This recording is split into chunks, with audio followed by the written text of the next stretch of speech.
Tell me a little bit about the podcast.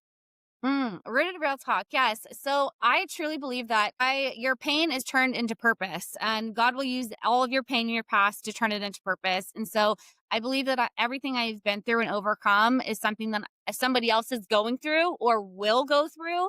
So if I can help them overcome that faster and conquer it faster, then that is what I'm going to do. So the podcast is all faith-based conversation. It's all rooted back into scripture, but on topics of things that life will just hit you in the face with, like turning your test into a testimony and come as you are, but don't stay as you are. There's so many things that we are facing in life that you can just root it all back into scripture, because the Bible is life's map. You can just find everything there. And so it's all faith-based conversation, having real talks about things that I've experienced, how I've overcome it, and there to just help other people get through the things that they're experiencing. How have you been received with social media? Because usually when you talk about things that are faith Religious based based. or Yeah. spiritual based, you've always seemed to be met with somebody's always Resistance. going to get in your inbox. What's been the most toughest part of that for you? Because naturally you're going to have people get in and say, "Oh, that's blah blah blah blah blah."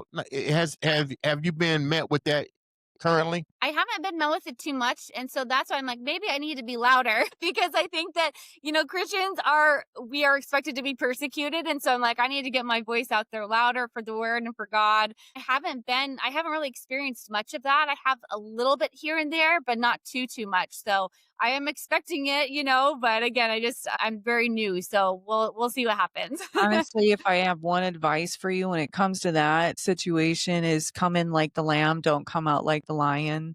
Not everybody has had the shared experience that you have. So if you're going to reach a multi-mass people, they've been let down by faith-based communities before. So I would actually try and take that into heart with a gentle heart, because sometimes not everybody has been able to receive the message and or um, have their message appreciated back. So that would be my advice to me. If you're gonna grow, know walking in that there is a multitude of people that you're going to be dealing with a lot of different experiences. It's easily to say we're going to be persecuted for our beliefs, but they've been persecuted for theirs too.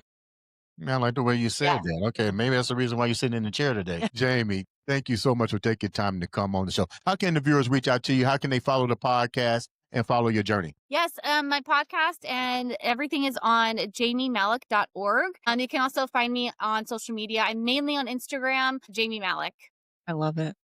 And before we wrap up, how can the viewers reach out to you? Tell what you got going on. You're a comedian, you're Yep. a therapist, you're a registered nurse. I mean, your medical stuff is out. Right. Yeah. Well, actually, I'm on Instagram under Elizabeth Urquhart 80, and you can actually see my comedy clips. And then my Facebook is Elizabeth Reynolds, and then my TikTok is Eliz Reynolds 87. So you can actually, I can't post too much of my comedy on TikTok because of community guidelines. So most of the time it'll be on Instagram, but a lot of my messages are both between TikTok and Insta. All right. You haven't told a joke yet. Give us a joke before we get out of here. Well, give it's us not like what type of give us the stuff that's been banned off of TikTok. let's see here. Let's got the Well, fine. I'll do my joke that I say in gynecology. I call the gynecology visit the clam tax. Okay. All right. So, essentially when we go into the room and you're on the table and they're always like, scooch down further, scooch down further. Everybody knows, right? So then you're balancing and your butthole's puckering because you're balancing. And then you have some smiley little assistant, Jennifer, saying, just relax. It's not a trip to the spa. And then you've got the speculum, which is the jaws of life, and it's literally opening you up and it clamps to your vagina. And she's like, just relax. Okay, fuck you twice, Jennifer. It's not going to happen, but okay. That's all I got for you on the spot.